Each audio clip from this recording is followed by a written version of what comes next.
Nonge kwa Suzanda bifuriza kugira ibihe byiza nshuti wakonzo wa Primo Media Rwanda. Mbaye kaze muri amakuru agizweho ya none tariki 28 z'ukwa 8 kwa 2026. Perezida wa Turkiya Recep Tayyip Erdogan yavuganye kuri telefone na Perezida Tshisekedi na Perezida Paul Kagame w'u Rwanda. Hari abaturage batujwe mu mudugudu w'icyitegererezo mbuga nzeri mu kagari ka Batima murenge wa Rweru bavuga ko bugarijwe n'umwanda ukabije watewe n'ibigega bubakiwe ngo bibafashe kubona amazi meza, none bikaba byarabaye indiri y'imiserebanya, amazirantoki ndetse n'ibindi. Tshisekedi yatangije ibiganiro by'abanyekongo aheza M23. Abasirikare ba Repubulika ya Demokarasi ya Congo n'aba Congo-Brazzaville bo barasanye bamwe bahasiga ubuzima. Perezida Ndayishimiye w'u Burundi yashyizeho miliyoni 500 z'amarundi ku mitwe y'abari gutwika amasoko mu Burundi. Muri Zambia Mundubile wahataniye umwanya w'umukuru w'igihugu akurikiranweho kugambanira igihugu. Ratiko Mladic umuserbe wo muri Bosnia wari warahamwe n'ibyaha bya genocide yapfuye ku myaka 84.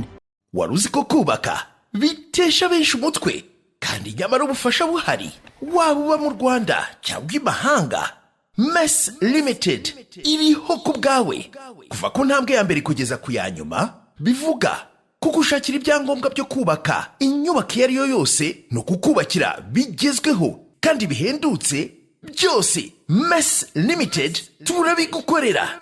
Va kuba tubuzi rero bakinira mu byawe ugana abanyamwuga banze umugayo tugira impamo inzozi zawe. Sanga ndi makuru kuri wa_mess_rawa cyangwa duhamagare kuri 0727 cyangwa dusanga aho dukorera mu Kiyovu imbere ya kaminuza ya Kiste. Mwana twandikira email kuri messrwanda@gmail.com. Kuri iri segonda nibura abantu 16,000 bari mu kirere mu ndege bava ahantu hamwe bajya ahandi. Kuzenguruka isi bisigaye byoroshye ku buryo uko turi miliyari 8 dusa naho turi abaturanyi kubera uburyo bwo gukora ingendo bisigaye bikorwa. Ikibazo nuko gutegura urugendo bigora.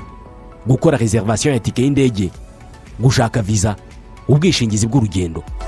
Amahirwe twagize nuko hari abantu bazobereye muri ibi bintu kandi biyemeje kudufasha. Abantu nka Ireme Travel Agents Limited, kompanyi nyarwanda iri mu zambere muri service zo gutegura ingendo, ubukerarugendo no kwakira abantu. Kompanyi yemewe n'ihuriro mpuzamahanga ry'ubwikorezi bwo mu ndege IATA. Niba wifuza kujya mu mahanga ku mpamvu izarizo zose, icyo bigusaba ni ugutekereza urugendo rwawe gusa, ubundi ukegera Ireme Travel Agency bakagukorera reservation ya tike y'indege, bakagufasha gushaka visa, bakagukorera reservation ya hoteli, bakagukurikiranira ibya assurance y'urugendo. Iyo uturutse mu mahanga cyangwa sujyayo bagufata ku kibuga cy'indege ku giciro cya 50% cy'abandi babikorera. Ku bantu bari kure kandi bashobora kwishyura hakoreshejwe ikoranabuhanga online payment, tuguha link ubundi ukishyura. Ireme Travel Agency ikorera mu mujyi wa Kigali muri Mike mu nzu yo hasi mu muryango wa G41. Hamagara 07 85 36 48 cyangwa 07 89 88 ushobora no kwandika email kuri info@iremetravel.rawa. Wanasura urubuga rwa internet wa@iremetravel.rawa. Ikaze muri amakuru arambuye duhere kuri Perezida wa Turkiya Recep Tayyip Erdogan wavuganye kuri telefone n'abakuru b'ibihugu by'u Rwanda na Repubulika ya Demokarasi ya Congo baganira ku mubano w'ibihugu byombi n'umutekano w'akarere. Icyamakuru Daily Saba gisubiramo ibiro bishinzwe itangazamakuru muri Turkiya cyavuze ko baganiriye ku mubano n'ubufatanye bw'ibihugu ndetse no kureba imbaraga zashyirwa mu guharanira amahoro mu karere. Avugana na Tshisekedi, Perezida Erdogan yavuze ko Turkiya yifuza gukomeza gutera intambwe mu bufatanye hagati y'ibihugu byombi by'umwihariko mu ishoramari, ubucuruzi, ingabo n'umutekano. Perezida Erdogan yagaragaje ko ashyigikiye ibiganiro biganisha ku mahoro arambye ndetse n'umutekano mu burasirazuba bwa Congo. Yavuze ko yiteguye gutanga umusanzu we mu kubaka umwuka mwiza hagamijwe ko amasezerano n'amahoro agerwaho kandi ikibazo cy'umutekano muke kikabonerwa igisubizo. Avugana na Perezida w'u Rwanda Paul Kagame, Erdogan yongeye gushima ubufatanye buri hagati y'ibihugu byombi mu bijyanye n'ubucuruzi n'ishoramari, avuga ko ibihugu byombi bizakomeza gukorana mu bikorwa bitandukanye by'umwihariko ibirebana n'igisirikare. Abayobozi bombi baganiriye ku kibazo cy'umwuka mubi hagati y'u Rwanda na Congo ndetse n'iterambere ry'akarere. Sosiyete yashinjwe gucukura wolfram ya miliyari 3 z'amafaranga y'u Rwanda nta ruhushya. Abakozi babiri ba Rwanda Mining Board batunga urutoki. Ubushinjacyaha bwateguje ko bugiye gukurikirana abakozi b'ikigo cy'u Rwanda gishinzwe mine, peteroli na gaze Rwanda Mining Board bakekwaho gushyigikira sosiyete imaze imyaka 2 ikora ubucukuzi bw'amabuye y'agaciro mu buryo butemewe n'amategeko. Hashize iminsi mu karere ka Muhanga hari gukorwa iperereza kuri sosiyete yitwa Rugenda Bari Mining Limited ishinjwa gucukura toni ziri hagati ya 48 na 60 za wolfram kandi nta ruhushya bifitiye. Aya mabuye y'agaciro yabariwe agaciro karenga miliyoni 3 z'amafaranga y'u Rwanda nk'uko ubushinjacyaha bubigaragaza. Ubushinjacyaha bwabwiye urukiko rw'ibanze rwa Nyamabuye ko tariki ya 13 z'uku kwezi urwego rw'ubugenzacyaha rwafunze umukozi w'isosiyete ushinzwe ibikorwa byo kuri site Baziruwiha Ephraim. Bwasobanuye ko iperereza ryatangiye nyuma y'uko umuyobozi w'akarere ka Muhanga Kayitare Jacqueline avuze ko ibikorwa by'isosiyete biteza umutekano muke mu karere ndetse bigahitana ubuzima bw'abantu. Baziruwiha Ephraim yaburanye ifungwa n'ifungurwa ry'agateganyo, ubushinjacyaha bwasabye ko afungwa iminsi 30 y'agateganyo kugira ngo banze burangize iperereza burimo. Ubushinjacyaha buvuga ko zimwe mu mpamvu zikomeye zituma bwifuza ko Baziruwiha afungwa iminsi 30 y'agateganyo ari uko akurikiranwa ubufatanyacyaha mu byaha by'ubucukuzi bw'amabuye y'agaciro nta ruhushya, kandi ibyo byaha bikahanishwa igifungo kirengeje imyaka 2. Bwasobanuye ko hari ibimenyetso byemeza ko ribu yamufashe ayoboye ibikorwa bitemewe n'amategeko, inasanga toni zirenga enye z'amabuye y'agaciro mu bubiko bwa site yarayoboye nk'uko inyandiko mvugo y'ubugenzacyaha bigaragaza. Ubushinjacyaha kandi bwasabye ko Baziruwiha afungwa bukabanza gufata umuyobozi akaba na nyiri rugenda bari Mining Company Limited Nyabyende Manuel. Baziruwiha we yaburanye asaba ko yakurikiranwa adafunzwe, avuga ko atazi niba societe akorera idafite ibyangombwa. Yemeje ko ari umukozi w'isosiyete ufite amasezerano y'akazi. Ubushinjacyaha kandi buvuga ko hari amazina y'abakozi babiri ba Rwanda Mining Board bakorera ku cyicaro gikuru i Kigali bugiye gukoraho iperereza banditse mu gitabo cy'iyo societe idafite uruhushya. Urukiko rw'Ibanze rwa Nyamabuye rwanzuye ko ruzasomera urubanza ku itariki ya 2 z'ukwezi gutaha, akaba ari rwazamenyekana niba Baziruwiha azafungwa iminsi 30 y'agateganyo cyangwa azaburana ari hanze. Mu makuru avuga mu turere, hari abaturage batujwe mu mudugudu w'icyitegererezo wa Buganzeri mu kagari ka Batima mu murenge wa Rweru y'akarere ka Bugesera, bavuga ko bugarijwe n'umwanda ukabije watewe n'ibigega bubakiwe ngo bibafashe kubona amazi meza, none kuri ubu bikaba byarabaye indiri y'imiserebanya, amazirantoki ndetse n'ibindi. Inkuru irambuye na Alex Ntawigenera.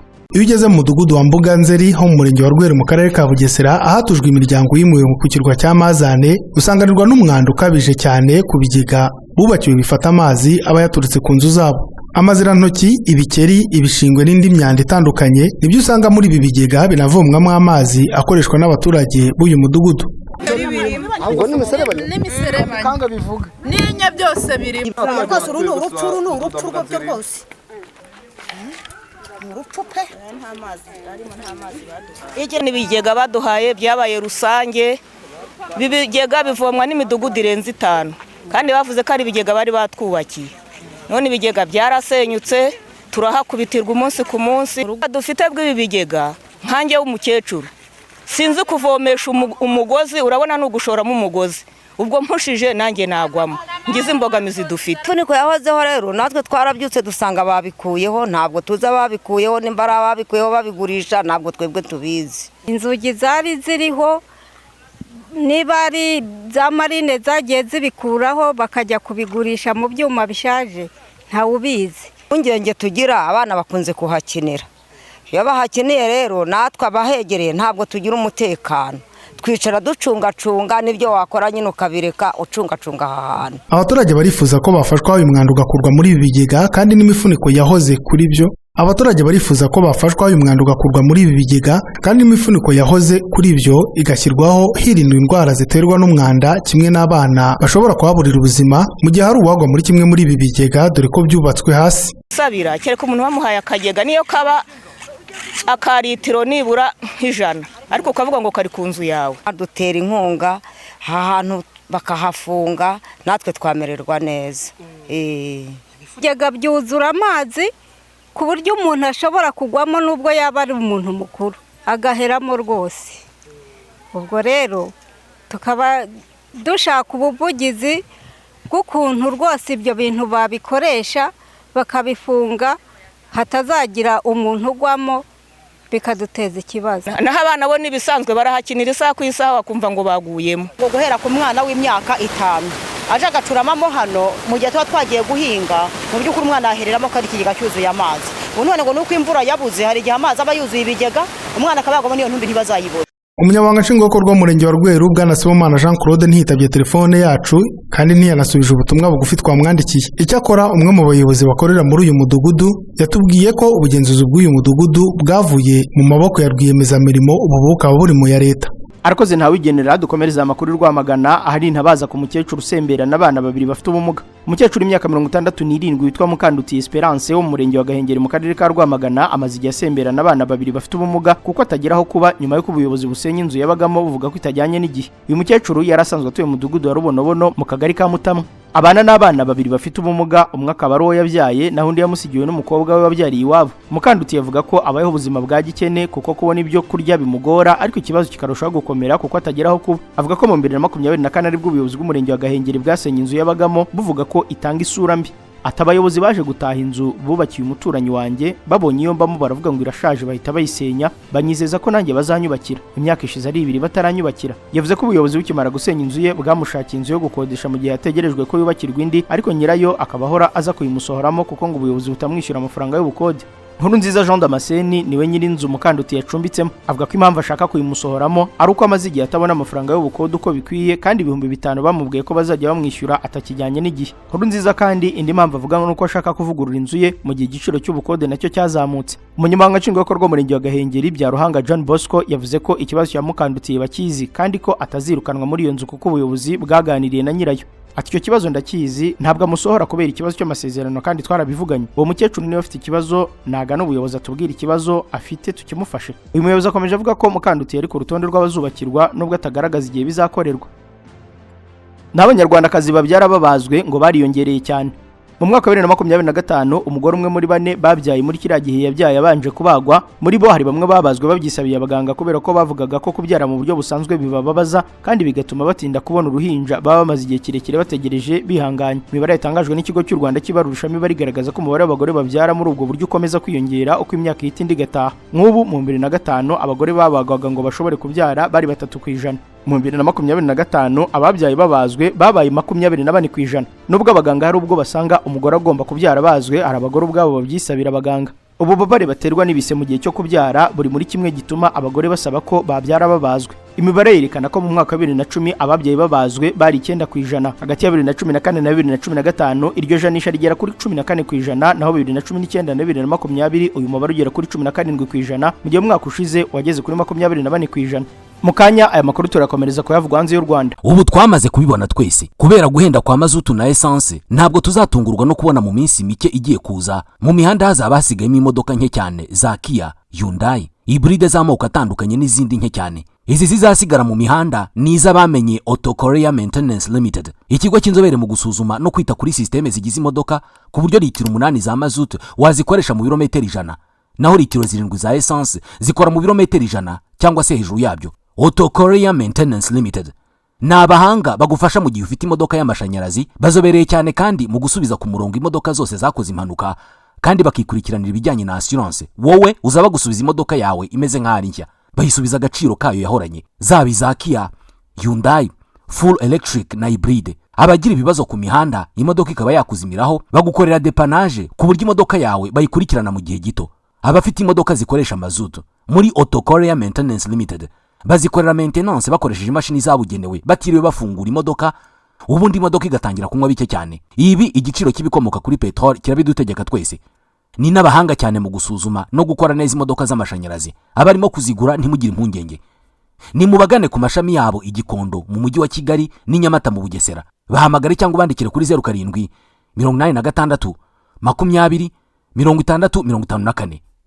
Auto Korea Maintenance Limited niyo makiriro imodoka zacu zisigaranye. Uyu mujyi kurimo amaduka menshi agurisha amatelefone, ndakura iryizeye nguramo iPhone kandi bakampa garanti. Niba nawe wibaza ikibazo nk'iki sigaho kubunza imitima wirirwa ushakisha kuko Future Mobile Store niwo mwihariko wacu. Uhereye ku mafaranga 150 gusa iri duka riraguha telefone zigezweho za Samsung na iPhone n'ama accessoires yazo nka charger, screen protector, cover, écouteurs, speaker ndetse n'ibindi. Kuva kuri iPhone XR kugeza kuri iPhone 17 Pro Max na Samsung Galaxy 05 kugeza kuri Samsung Galaxy S25 Ultra na Fold 7 zose nshyashya kandi ku giciro gisa n'icy'uruganda urazisanga muri Future Mobile Store. Ushaka guhindura telefone ya iPhone cyangwa Samsung ufite ukagendana nigezweho ibizwi nka top up, urayizana ukongera udufaranga duke tukagufasha kuyihindura ukagendana nigezweho. Umwihariko muri Future Mobile Store ni uko iguze telefone yacu tuguha garanti y'imyaka 2. Waba uri muri Kigali cyangwa uri mu ntara iyi telefone turayikoherereza kandi tukishyura igiciro cyo kuyikugezaho. Dukorera mu nyubako yo kwa Makuza ateganye na parking ya Beka, hakurya haba haparitse abamotari ku muryango wa 35. Ku bindi bisobanuro waduhamagara cyangwa ukatwandikira kuri 07 no kuri website wa eshatu@futuremobile-store.rw. Wadusanga no ku mbuga nkoranyambaga zacu hose ni Future Mobile Store. Gana Future Mobile Store, telefone zigezweho mu Rwanda tuzishyire mu biganza byawe.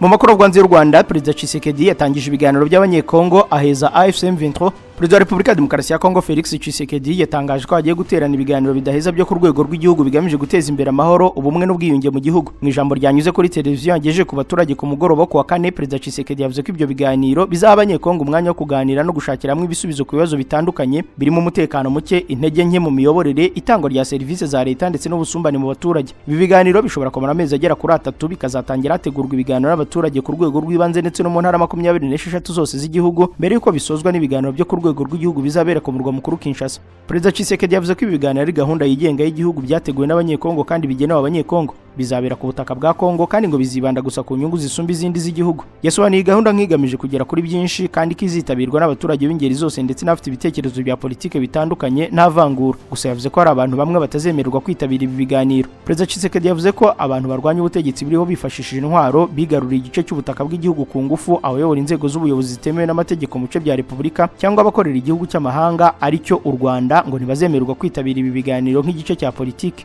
Aya magambo yafashwe nk'uburyo bwo gukumira abagize umutwe w'inyeshyamba M23 ashimangira kufashwa n'u Rwanda. U Rwanda ruhakana ibyo birego. Perezida Tshisekedi yavuze kandi ko ibiganiro bitandukanye n'ibiri kubera Doha muri Qatar bigamije kugera ku masezerano y'amahoro hagati ya leta n'imitwe itwaje intwaro.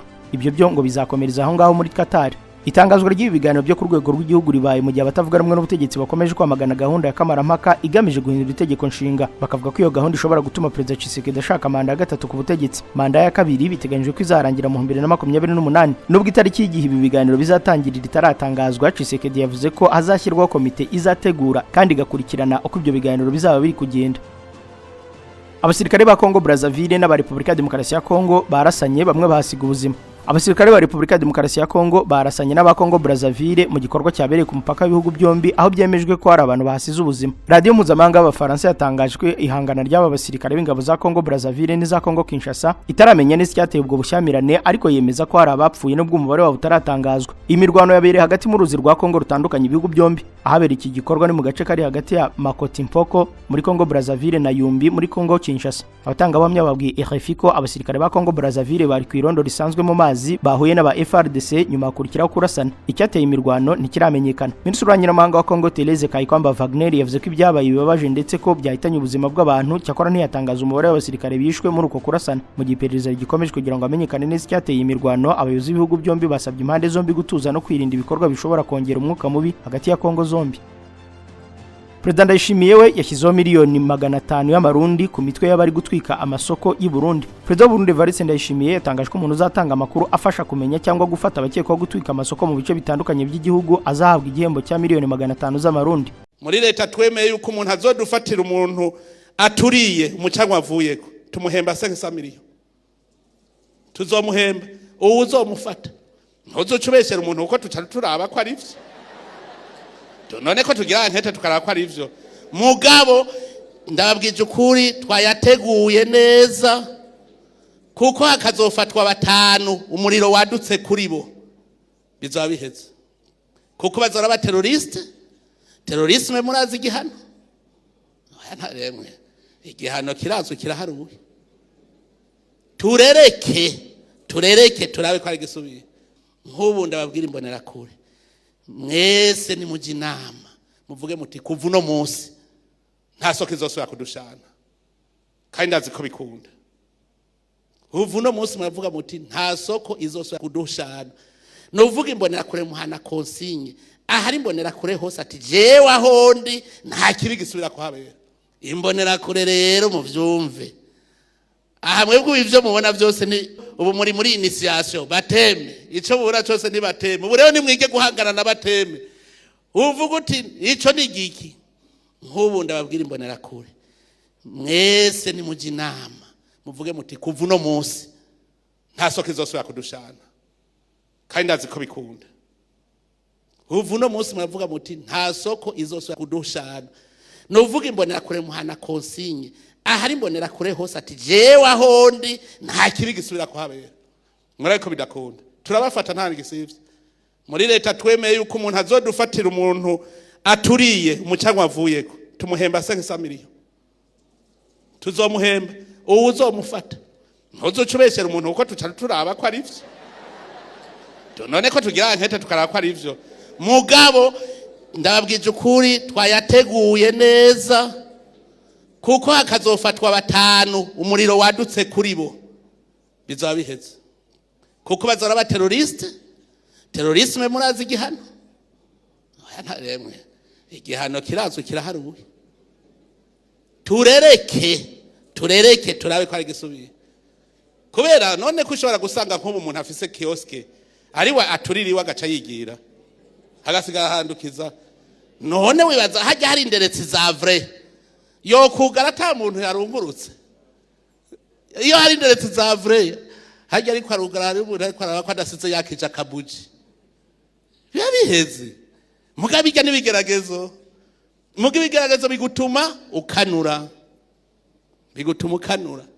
imbonera kure twe tuzohashika je nzoshikayo naje ndimwo umwe wese niyumve ntituhavyonge gusa ntituvyonge inzira igororotse nta ngorane abantu bari mu mahoro bari mu rukundo bibandaniza urugendo bakora ibikorwa emwe ndakubwiye yuko bavuga bati mushize hamwe abantu bashize hamwe bazoshobora kubwira umusozi bati wa musozi we tubise twibandaniriza ati kandi uzobabisa mugabo muri babi mucize kubiri emwe nawe kazobara katsi ntikababisa kabisa wewe bwahamye n'ivyatsi ntibimubisinzira muga muri ini urabwira umusozi tubise kandi ucuvaho icyo gituma nguma shimikira cyane ku kibazo cy'ubumwe ibigeragezo nta ngorane bizokwamaho ariko hari kandi karyoshe ngo aragowe umuntu bizovako ibigeragezo ntibizoreka kubaho ngo ariko haragowe umuntu bizovako kuko Imana irakubona ntuvuga ngo uri inyegeje ko nta kinyegeje kitazoja ahabona twumve rero ingene turi muri uru rugendo duhindura imico n'imigenzo tuza turabaho tugeze aho abagabo tukaba abagabo kuko aho abana twaraharenganye ubu turi mu nzira nziza twese tugube tugenda tugana iryo terambere Imana ibahezagire. Kugeza ubu ikibazo cyo bari inyuma y'izi nkongi kiracyateza impungenge mu gihe leta ikomeje gusaba abaturage gutanga amakuru y'abantu bakekwaho kuba bazigiramo uruhare. Umwami Oyo wa Toro yapfiriye muri Amerika ku myaka 34. Oyo Kabamba Iguru Urukidi wa kane yapfiriye muri Leta z'Ubumwe za Amerika nk'uko byatangajwe n'isoko yizewe mu muryango we. Uyu mwami wari ufite imyaka 34 bivugwa ko yashizemo umwuka nyuma yo kujyanwa kwa muganga kubera indwara ya kanseri. Inkuru y'itanga rye ije nyuma y'ibyumweru bike ubwami bwa Toro buhakanye amakuru yavugaga ko umwami arwaye bikomeye kandi ko ari kuvurirwa muri Leta z'Ubumwe za Amerika. Mu itangazo ryasohotse ku itariki ya 3 z'uku kwezi ubwami bwavuze ko ayo makuru ari ibinyoma kandi ayobya rubanda, bushimangira ko umwami Oyo ameze neza kandi ko ari hanze y'igihugu mu bikorwa by'akazi no gukomeza amasomo ye.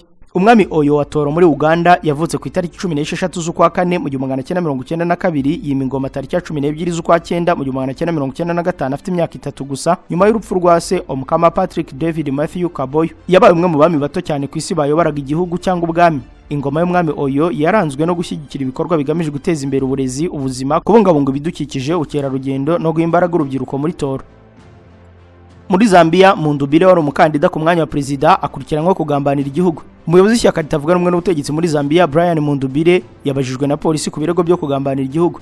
Mundubire uyobora ishyaka National Reconciliation Party ndetse akaba yari umukandida mu matora ya perezida yabajijwe na polisi hamwe n'uwahoze ahatanira kuyobora igihugu Makebi Zulu. Aba bombi bafashwe n'inzego z'umutekano babazwa ku bikorwa bivugwa ko bifitanye isano n'icyaha cy'ubugambanyi. Polisi ya Zambia yavuze ko yabajije abayobozi bombi nyuma y'uko bahamagajwe kugira ngo bisobanure. Mundubire yahatanye amatora y'umukuru w'igihugu yabaye ku itariki ya 13 z'uku kwezi aho perezida Hakainde Hichilema yatsinze n'amajwi 60% mu gihe Mundubire yagize 38%. Mundubire yavuze ko atemera ibyavuye mu matora ariko ntiyatanga ikirego kuko inkiko zafunzwe ku munsi wa nyuma wo gutanga ibirego. Trump yasinye iteka rihindura izina ry'ikiyaga cya Ontario. Perezida wa Leta z'Ubumwe za Amerika Donald Trump yashyize umukono ku iteka rishyiraho ko ikiyaga cya Ontario gihindurirwa izina kikitwa Lake America kandi impinduka zikaba zigomba guhita zitangira gukurikizwa aka kanya. Yashyize umukono ku iteka ryo guhindura izina ry'iki kiyaga, iteka riteganya ko Minisiteri y'Umutekano w'imbere muri Leta z'Ubumwe za Amerika igomba guhita ishyira mu bikorwa izi mpinduka. Ikiyaga cya Ontario ni kimwe mu biyaga bitanu bikomeye byo muri Amerika y'Amajyaruguru. Gihana imbibi n'intara ya Ontario muri Canada ndetse na Leta ya New York muri Leta z'Ubumwe za Amerika. Ibiro bya Minisitiri w'Intebe wa Canada Mark Carney ntibyagize icyo bivuga kuri iki kibazo. Ratko Mladic umuserbe wo muri Bosnia wari warahamwe n'ibyaha bya jenoside yapfuye ku myaka 84.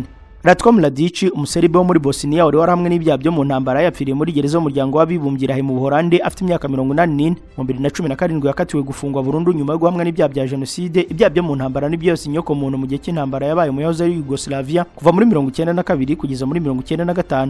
Ratko Mladic yishashe imyaka 16 nyuma y'intambara yo muri Bosnia amaherezo aza gutahurwa mu cyaro cyo muri Serbia mu 2011 ndetse aburanishirizwa mu mujyi wo mu Buholandi. Igihano uwo mugabo waruzwi cyane ku izina ry'umubazi wa Bosnia yari yarakatiwe cyaje gushimangirwa n'urukiko rw'ubujurire rw'umuryango w'abibumbye mu 2021. Yapfiriye mu bitaro byo kuri gereza y'urukiko aho yarimo guherwa ubuvuzi bwo kugabanya ububabare buhabwa abantu barwaye indwara zikaze.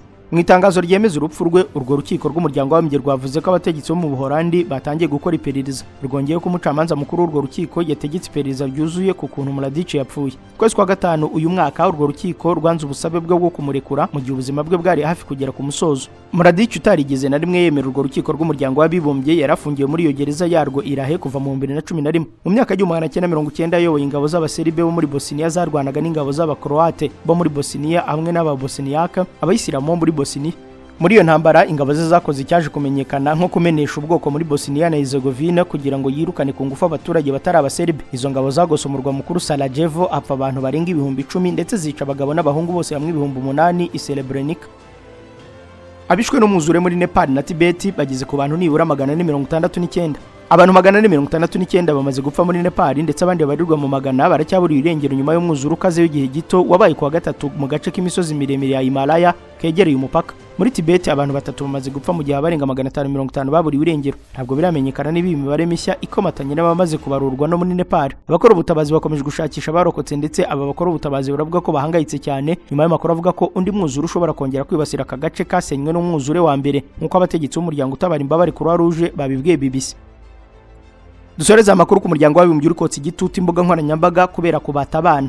Umuyobozi w'ishami ry'umuryango w'abibumbye rishinzwe uburenganzira bwa muntu Volker Turk yavuze ko imbuga nkoranyambaga zose zigomba gutunganywa ku buryo zirushaho guha umutekano abana. Ibi yabivuze nyuma y'uko sosiyete y'ikoranabuhanga ya Meta yumvikanye ku gukemura ikibazo cy'imanza zikomeye muri Leta Zunze za Amerika. Muri ayo masezerano isosiyete yemeye gushyiraho ingamba nyinshi zo kurinda abana, ariko Meta yasabye ko izindi mbuga nkoranyambaga nka TikTok na YouTube nazo zishyiraho uburyo nkabwo bwo kurinda abana. Volker Turk yavuze ko za guverinoma zigomba gufata ingamba aho gutegereza ko inkiko cyangwa ibigo by'ikoranabuhanga ari byo bibanza kugira icyo bikora. Kwezi kwa gatanu hatanzwe ingingo 10 zigamije kugenzura imikoreshereze y'imbuga nkoranyambaga. Muri izo ngamba arimo kurinda amakuru bwite y'abazikoresha, guteza imbere imiterere y'imbuga nkoranyambaga zitekanye no gushyiraho uburyo bwiza bwo kugenzura imyaka y'abazikoresha kugira ngo abana batagerwaho n'ibintu bishobora kubagiraho ingaruka. Icyakora Loni ntishyigikira igitekerezo cyo guhagarika burundu imbuga nkoranyambaga ku bana, ahubwo isaba ko habaho uburyo bwiza bwo kuzigenzura no kuzikoresha mu buryo butekanye. Inshuti bakunzi wa Primo Media Rwanda, inkuru ya Loni yatangiye kotsa igitutu imbuga nkoranyambaga kubera abana niyo dusorejeho aya makuru. Reka mbashimire kwa mwana mudukurikiye, bararikiye komeza ko n'indi biganiro bikuru urubuga. Mugira amahoro. Yoga Family Care ngiki kigo rukumbi mu Rwanda kizanye igisubizo cyo kwita ku bantu bafite indwara zitandura cyangwa bari mu byago byo kuba bafatwa nazo bigakumirwa hakiri kare. Abamaze kuzirwara namwe ni mwiruhutse mubonye igisubizo. Abafite ibibazo by'umugongo, kuribwa umutwe, abarwaye paralize, kubyimba amaguru, abarwaye diabete, stroke, namwe turabafasha cyangwa tukabasangaho muri. Dufite ibyuma kabuhariwe bibafasha mu burwayi kandi dutanga amahugurwa ku buryo bwo kwita ku bafite indwara zitandura, twibanda cyane ku nyongeramirire zibakwiriye no kubakorera ubugororangingo cyangwa kine. Umwihariko nuko abasoje amahugurwa mu kigo cyacu tubashakira n'akazi. Dukorera Ikibagabaga munsi ya Radio Media Rwanda ku muhanda kaga 32. Ku bindi bisobanuro waduhamagara cyangwa ukatwandikira kuri 0783 17 05 95 cyangwa 0788 58 00 47. Wikwiheba gana Yoga Family Care tuguhe care.